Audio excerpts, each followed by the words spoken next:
सत्तू बना रहे हैं। सत्तू के लिए हमने दलिया ले लिया है मीडियम साइज़ का, और ये भुने चने ले लिए हैं, ये जौ ली है। जौ को अभी हम आज भिगो देंगे, रात भर भिगा रहेगा वो। फिर सुबह इसको मिक्सी में हल्का सा सुबह रात भर भिगा रहेगा, फिर इसको धो के हल्का सा कपड़े में फैला देंगे। जब फरारा सा हो जाएगा तब फिर हम उसको मिक्सी में चला लेंगे तो और फिर फटक लेंगे, तो उसके जौ का छिलके वो सब निकल जाएंगे, उसके दाने दाने निकल आएंगे। फिर इनको चना तो भुना हुआ है, दलिया हमारा भुना हुआ है, इसको जौ के दानों को फिर भून लेंगे और फिर मिक्सी में इन सबको एक साथ पीस देंगे। ये हमारा घर का बना सत्तू तैयार हो जाएगा। ये सब एक एक कटोरी मात्रा में ली हुई है, वजन में सब 100 ग्राम है। हमारे जौ हमने भिगो दिए थे, फूल गए। अब इनको अच्छे से धो करके और फिर इसको एक कपड़े पे फैला देंगे फरारा होने के लिए। जब ये फरारा हो जाएंगे तब इसको मिक्सी में हल्का चला के फिर इसको फटकेंगे और इसके दाने निकालेंगे, फिर उसको भूंज के उसका सत्तू बनाएंगे। ऐसे फैला देंगे और ये फरारा हो जाएंगे तब फिर हम इसको मिक्सी में दरदरा पीस लेंगे और उसका दाने निकल आएंगे और फिर फटक के जो उसकी भूसी है उसको अलग कर देंगे।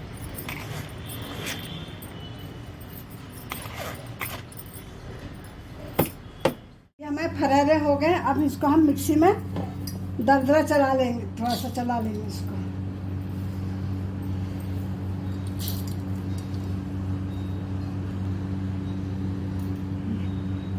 ये हमने पल्स मोड पे चला करके इसको हम हाथ से थोड़ा सा कर लेंगे और फिर इसको हम सूखने रख देंगे अभी, जिसमें कि जो इसकी भूसी है वो फिर निकल जाएगी।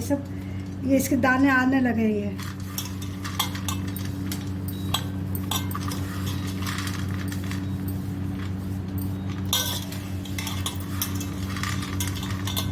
हम सूखने रख देंगे। जब ये सूख जाएगा तो फटक लेंगे तो भूसी अलग हो जाएगी और ये दाने इसके अलग हो जाएंगे।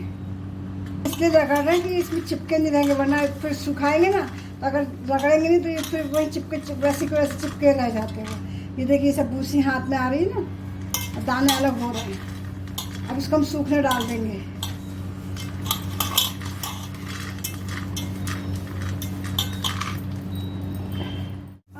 जौ है इसके छिलके इस तरह से पटक पटक के अलग कर लेंगे।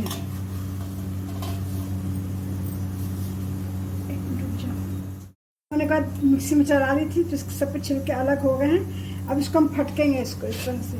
कुछ हो सकता है चिपके रह गए हों तो उसमें कोई हर्ज नहीं, जब अपन पीसेंगे तो सब निकल जाएंगे। इस तरह से फटक फटक के सारे छिलके, या हम छन्नी से भी निकाल सकते हैं। तो फटक के निकालने पड़ते क्योंकि छन्नी में तो फिर फंस जाएंगे।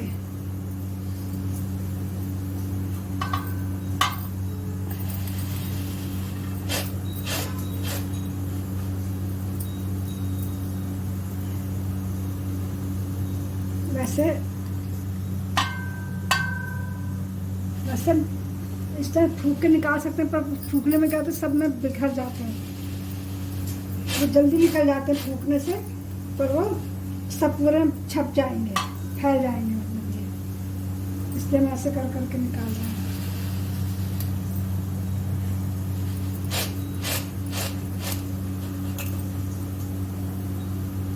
इसको हम ऐसे हाथ से मल भी लेते हैं, जिसमें जो और छिलके हैं वो भी निकल जाएंगे।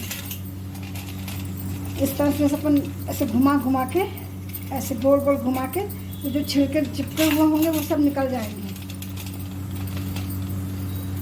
और फिर फटकेंगे। अब इसको बीच बीच में हम इसको इस तरह से करते रहेंगे, फटकते जाएंगे।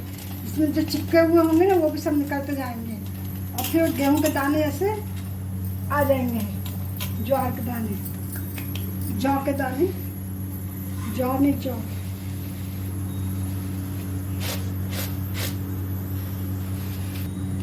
ये हमारे जौ के दाने निकल गए हैं, गेहूं जैसे दिखते हैं। अभी इसमें है, अभी हम और फटक रहे हैं इसको। इसमें है अभी कुछ छिलके, इसको हम रगड़ रगड़ के उसको कर ले रहे हैं और फटकते आ रहे हैं। ये हमारे जौ साफ हो गए और इसको अब हम इसको अभी सुखाएंगे और फिर हम इसको भूनेंगे। भून के फिर इसको पीस के इसका सत्तू बनाएंगे। इसके साथ चने, भुने हुए चने और गेहूं तो हमने नहीं किया है, हमने गेहूं का दलिया ले लिया है। गेहूं के बदले उस सबको मिला करके फिर इसको चलाएंगे। दलिया को, चने को, सबको मिला के भून लेंगे और फिर भून के हम इसको पीसेंगे। हमारे जौ सूख गए हैं, अब इसको हम भून लेंगे थोड़ा सा, और भून करके फिर ठंडा करके फिर इन सबको हम पीसेंगे। अलग अलग पीसेंगे क्योंकि सबकी जो पिसाई होती है थोड़ी अलग होती है। भुने चने जल्दी पीस जाएंगे, जौ थोड़ा देर में पीसेगा, दलिया थोड़ा और कम देर में पीसेगा। सबसे पहले हम जौ पीसेंगे, फिर दलिया पीसेंगे और फिर हम भुने चने पीसेंगे। फिर बाद में तीनों को कढ़ाइया में मिला देंगे एक साथ, और एक साथ मिला करके फिर उसको भर के रख लेंगे अपन। हमारे जौ भुन गए हैं और ये दलिया भुना हुआ है और ये भुने हुए चने। अब इनको सबसे पहले हम जौ को पीसेंगे। अलग अलग पीसना होगा क्योंकि सब जो है अलग अलग प्रकार से पीसेंगे। तो हम सबसे पहले जौ पीस रहे हैं, इसमें ज़्यादा समय लगेगा। ये हमारा जौ पिस गया है। अब हम दलिया पीसेंगे। ये हमारा दलिया भी पिस गया है, ये हमारा चना भी पिस गया। अब हम इन तीनों को मिला के एक बार मिक्सी में और चला लेंगे।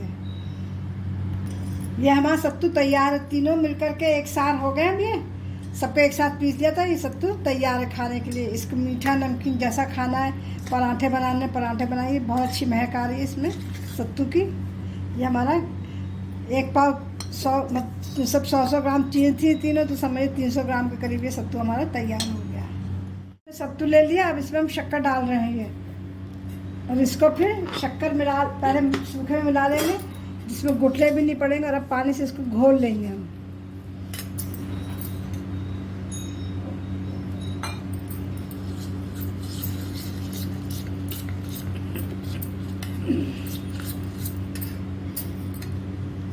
सत्तू का अपन शरबत भी बना सकते हैं। मतलब शरबत के लिए क्या है, शक्कर घोली इसमें और थोड़ा पतला पतला करके जैसे अपन शरबत की कंसिस्टेंसी का रख के पी सकते हैं। ये तो हम अभी गाढ़ा घोल रहे हैं, ऐसे खाने के लिए सत्तू होता है। नमकीन बनाना है तो जीरा, पुदीना, अमचूर डाल करके, काला नमक डाल करके उसका नमकीन शरबत बना सकते हैं। और अगर पराठे बनाने तो इसमें हम प्याज, अदरक, हरी मिर्ची, हरी धनिया, जीरा, नमक, मिर्ची, अमचूर, थोड़ा सरसों का तेल डाल करके इसको हम बना सकते हैं। उसकी मुठिया ही बनती है बहुत अच्छी।